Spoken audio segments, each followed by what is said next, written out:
sudah menyala.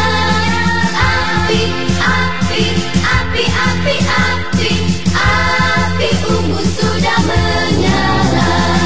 Api kita sudah menyala. Api kita sudah menyala. Api, api, api, api, api, api unggun sudah menyala. Api unggun sudah menyala. Api kita sudah menyala. Api kita sudah menyala. Api, api, api, api, api, api unggun sudah menyala. Api unggun sudah menyala.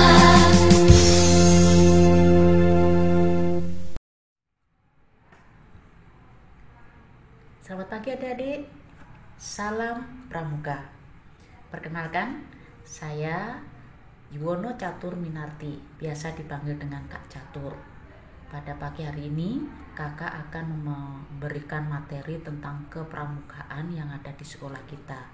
Sebelumnya kakak ucapkan selamat datang buat adik-adik yang sudah masuk dan bergabung dengan SMP Negeri 32, maka kalian sudah menjadi anggota bagi gudeg kami, yaitu gudeg 08073 bagi Regu Putra dan 08074 bagi Regu Putri yang berpangkalan di SMP Negeri 32 Semarang.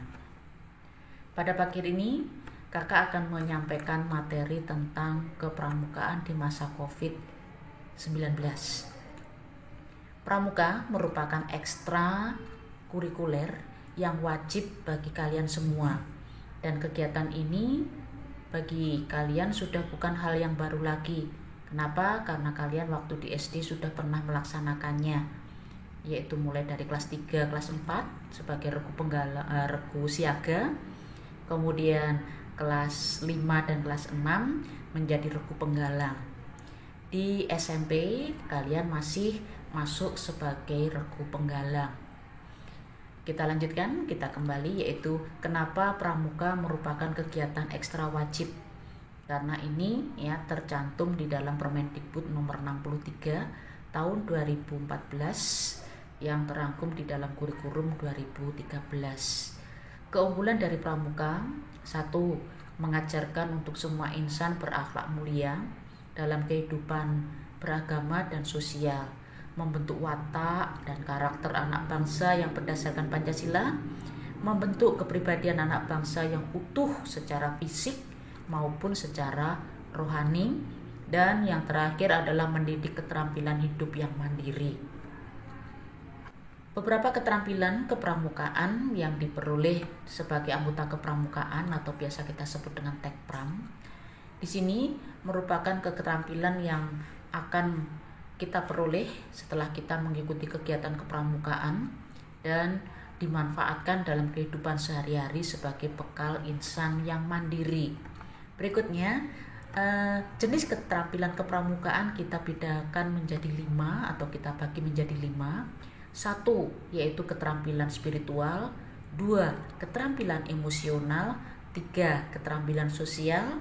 Yang keempat, keterampilan intelektual, dan yang kelima adalah keterampilan fisik. Apa saja keterampilan tersebut? Mari kita bahas satu persatu. Pertama adalah keterampilan spiritual. Keterampilan yaitu sikap dan berperilaku anggota pramuka sehari-hari dalam mengamalkan kaidah beragama sesuai dengan agama masing-masing, kemudian prinsip dasar kepramukaan, kemudian kode kehormatan pramuka yaitu Trisatya dan Dasadharma, dan Pancasila sebagai dasar negara dari negara kita Indonesia tercinta ini. Kemudian berikutnya adalah keterampilan emosional, merupakan keterampilan dalam menata emosi atau mengendalikan emosi, sehingga sebagai anggota pramuka kita bisa memperoleh keterampilan yang pertama adalah cermat dalam menghadapi masalah. Jadi kita harus tahu betul masalah yang kita hadapi itu sebenarnya apa. Kemudian bijak dalam mengambil keputusan. Jadi sebelum kita melaksanakan tindakan, kita pikir dulu untung ruginya, positif dan negatifnya. Kemudian menghormati lawan bicara, kemudian sopan dan santun dalam perilaku, dan yang terakhir adalah sabar. Sabar adalah bentuk dari kita benar-benar bisa mengendalikan suatu emosi, karena dengan bersabar kita bisa mengalahkan keegoisan kita. Berikutnya adalah keterampilan sosial. Apa itu keterampilan sosial? Yaitu keterampilan dalam pergaulan dan kepedulian bermasyarakat. Apa saja? Di antaranya adalah menjalin komunikasi dalam masyarakat, kemudian peduli tentang kesehatan lingkungan, peduli tentang penghijauan lingkungan, juga peduli tentang keamanan lingkungan. Kenapa? Karena kita adalah makhluk sosial, kita tidak bisa hidup sendiri. Kita butuh orang-orang, di antaranya adalah keluarga kita, orang ya di sekolah kita, kemudian juga masyarakat yang ada atau tinggal di lingkungan kita. Berikutnya adalah keterampilan intelektual, keterampilan dalam berpikir kritis, kreatif, inovatif, dan adaptif. Keterampilan ini sangat penting dalam kehidupan kita sehari-hari, terutama adalah pada masa COVID-19 seperti ini. Kritis dalam arti di sini kita mudah dan cepat dalam memahami permasalahan. Kreatif, mempunyai banyak cara dalam memecahkan permasalahan. Kemudian inovatif, yaitu mempunyai banyak cara yang terus berkembang. Adaptif, yaitu dengan mudah kita dapat menyesuaikan dengan suasana baru. Seperti saat ini, adik-adik biasanya belajar dengan cara tatap muka langsung, tetapi pada kondisi seperti ini tidak mungkin. Maka kita harus cepat beradaptasi dengan kondisi baru seperti ini, yaitu dengan cara belajar secara daring atau secara online. Berikutnya adalah keterampilan fisik. Keterampilan secara fisik yang didapat dari anggota pramuka dalam mempelajari keahlian yang berguna untuk mengatasi tantangan dan rintangan dalam kehidupan sehari-hari. Jadi keterampilan ini sangat penting karena dengan keterampilan yang kita peroleh kita bisa mengatasi rintangan yang ada di dalam kehidupan kita sehari-hari. Jangan cepat putus asa. Materi yang diberikan diantaranya adalah tali temali, P3K, sandi-sandi, navigasi, survival, packing, dan berkemah, serta masih banyak lagi keterampilan yang lain. Di sini kakak akan memberikan materi beberapa aja, misalnya tali temali. Kita pernah belajar tentang ikatan dan simpul.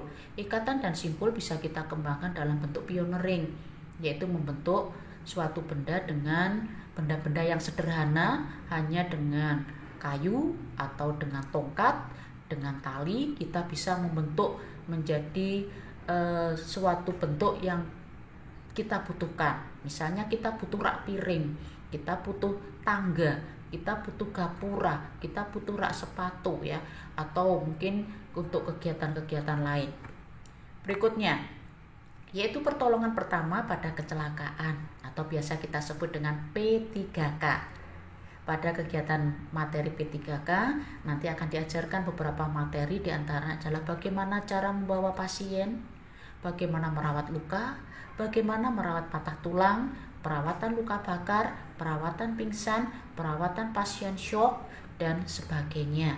Banyak lagi karena kegiatan ini menurut dari keadaan kondisi darurat pada saat itu.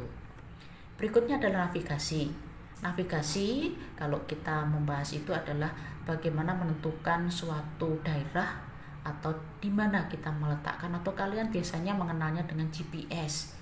Dengan GPS kita tahu arah, kita tahu posisi kita. Nah, seperti itu. Tetapi bagaimana kalau misalnya tiba-tiba kita berada di tempat yang sama sekali kita tidak kenal dan tidak ada orang yang bisa kita tanyai. Misalnya kalian tersesat di hutan belantara. Maka di sini kita akan diajarkan bagaimana menggunakan kompas. Kompas tidak selalu dengan alat, tetapi kita bisa menggunakan kompas alam. Misalnya arah timur dan barat dengan menggunakan matahari terbit dan matahari terbenam. Kemudian cara membaca peta, cara menafsir ketinggian, membuat peta lapangan, peta panorama, dan sebagainya. Jadi nanti kita akan belajar menentukan posisi kita di suatu daerah yang tidak kita kenal atau tidak kita ketahui posisinya. Berikutnya adalah survival. Apa itu survival? Survival adalah bertahan hidup. Pada materi bertahan hidup ini ya kita akan mempelajari tentang bermacam-macam, di antaranya ada mengenal tumbuhan yang bisa dikonsumsi, bertahan hidup di alam liar, bertahan hidup di cuaca ekstrim, bertahan hidup dari hewan liar, atau bertahan hidup pada kondisi yang ekstrim. Ya, contohnya misalnya seperti saat ini kita tiba-tiba harus tetap ada di rumah, kita tidak boleh pergi ke pasar, kita tidak boleh ketemu dengan orang lain. Bagaimana caranya? Ya, maka kita bisa menggunakan cara survival ini untuk bisa tetap bertahan hidup meskipun dengan keterbatasan kondisi yang ada. Kemudian packing, yaitu cara mengatur barang bawaan. Di sini kakak membedakan menjadi 3, yaitu menurut jenis, keperluan, dan kegunaan. Menurut jenis, misalnya barang itu berat dan ringan, maka kita tidak boleh meletakkannya sembarangan. Kita harus posisikan posisi dari tas kita itu seimbang supaya jangan miring, atau kalau kita tenteng itu berat sebelah dan akan membuat kita sakit. Berikutnya adalah keperluan. Menurut keperluan di sini adalah barang bawaan disesuaikan dengan kebutuhan. Kalau itu kebutuhan pokok atau primer, maka kita letakkan posisinya di atas. Kebutuhan sekunder kita letakkan di bawahnya, tersier di bawahnya lagi, ya, terus seperti itu. Kemudian menurut kegunaan, yaitu barang yang kita perlukan atau akan kita gunakan sewaktu-waktu, juga kita tempatkan di tempat yang mudah kita temukan atau mudah kita jangkau. Misalnya minum. Jadi kalau kita meletakkan minum, ya biasanya di tempat yang gampang kita temukan. Kemudian selesai kita minum bisa kita kembalikan lagi. Kemudian obat-obatan, ya obat-obatan diperlukan sewaktu-waktu. Jadi itu juga harus diletakkan di tempat yang mudah kita temukan. Jangan disimpan di yang tersembunyi, maka nanti saat kita membutuhkan justru kita bingung sendiri. Berikutnya adalah berkemah. Berkemah identik dengan kepramukaan. Apa toh kok mesti harus berkemah dalam kegiatan pramuka itu? Karena berkemah mengajarkan kita untuk belajar hidup di alam terbuka, mengembangkan cinta lingkungan, kepedulian lingkungan, sifat kemandirian, kekuatan fisik dan spiritual. Dalam kegiatan materi berkemah nanti kita akan mempelajari perlengkapan perkemahan yang memadai, pemilihan lokasi perkemahan yang aman, cara mendirikan tenda atau bivak, dan juga merencanakan atau melaksanakan kegiatan yang menantang tetapi tetap aman dan berguna. Demikian adik-adik materi yang kakak berikan pada saat ini. Kemudian terima kasih untuk kegiatan hari ini, kak adik-adik sudah mengikutinya dari awal sampai akhir. Untuk materi kakak tetap semangat ya, terus untuk belajar dan berdoa. Dan satu moto dari kakak, tiada ilmu yang tidak bermanfaat, semuanya akan berguna pada waktunya. Jadi ya, kalau ada kesempatan kita untuk menuntut ilmu atau menambah ilmu kita, terus gunakan ya, pelajari karena pasti itu akan bermanfaat. Terima kasih adik-adik.